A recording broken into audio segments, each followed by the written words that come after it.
when I was invited to be part of the project, it was very exciting for me because I knew about the Gallipoli campaign the way most Australians would, so I would have the opportunity then to go to Turkey for a start and to investigate the Gallipoli campaign, and then to come up with a suite of large-scale drawings, which was very attractive to me because I love large-scale drawings. I think they have a huge impact, and also I feel to bring them to life, I was doing life-size scale drawings too. So the prospect that I could spend a year in my studio producing these drawings was very attractive to me. It's been a long haul, but it's been a very exciting one also, and I think fruitful one in the end.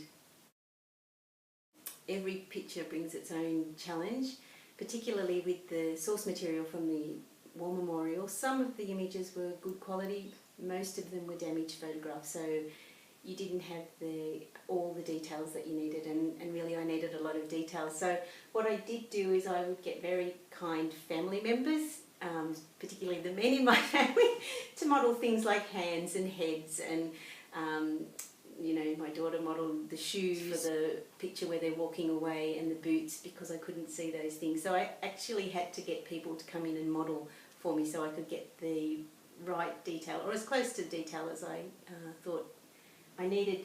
And in drawing the large-scale photographs from photographs, I would like to say I'm not a photorealist. So these are not photorealistic works. They're my interpretation of old photographs. So you will see there's soft edges.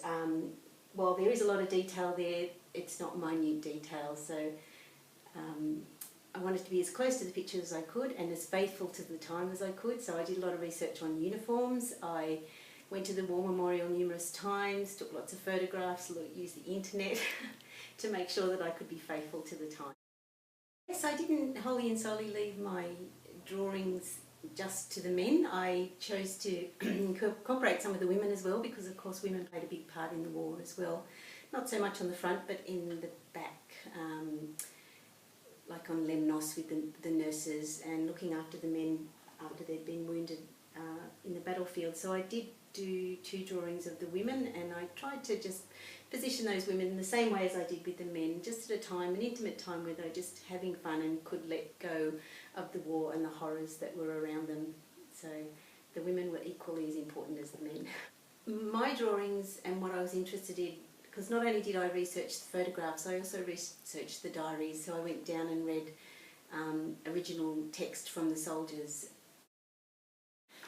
The larger comment I would make was just about the humanity and the human spirit and the human bonds that bind us all together, and in adversity that we can still, you know, we can still have moments like, quiet moments like that, where we can sit with someone and be at peace even though there's turmoil and battlefields raging around us. And you know, the Australians do have a sense of humour about them, and in reading some of the diaries, they're quite funny, some of the comments that they make and some of the little stories. So it's all about the stories that go around that. War is terrible, and they went somewhere that is a horrible place to go, and I don't want to dismiss that at all. I think they were very brave men, but it was their little individual stories that sort of appealed to me most of all, rather than the larger campaign. The first one is a small one, is a handheld camera type scenario where I had my iPhone and I was actually walking through one of the trenches on the hill there, physically walking through the same places that the Australian soldiers would walk through. So the Turkish trenches were about 3 metres away, and this was the Australian trenches. So I just walked through the rabbit warren of trenches, and you can see from the video over time that it's all been eroded away, and some of it just looks like hills, but it was like we're walking in their footsteps. So it was just that the audience could have a sense of walking in their footsteps, really, that one.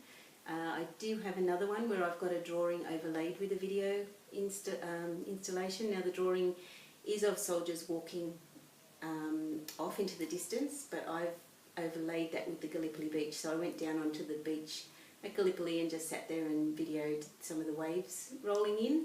And so that work is called Calling Them Home. So you can think about calling them home to the Australian shores, calling them home to the greater home in the heavens above, however you want to look at that, but it sort of poses that question of them, that idea of them coming home and going back across the seas, back home.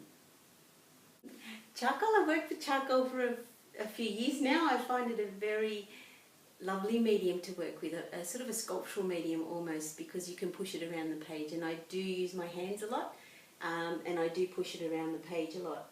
I tend to layer things up, so I start off with very light areas and build up the tone to the point where I want it. So fixing it in between, using erasers, leaving negative spaces and all those sorts of things. So it is just about a slight layering of the charcoal. This drawing to this point has taken me 5 weeks to do, because it's not just about putting the charcoal on the page. It's, you know, you've got to get the size, the scale that you want, the areas of the photograph that you want to draw, get them right on the page, and there's a whole lot of things that come into that. So 5 weeks. So I would love to thank Leanne Hall in particular, as the director of the Penrith Regional Gallery, for giving me the opportunity to do these drawings.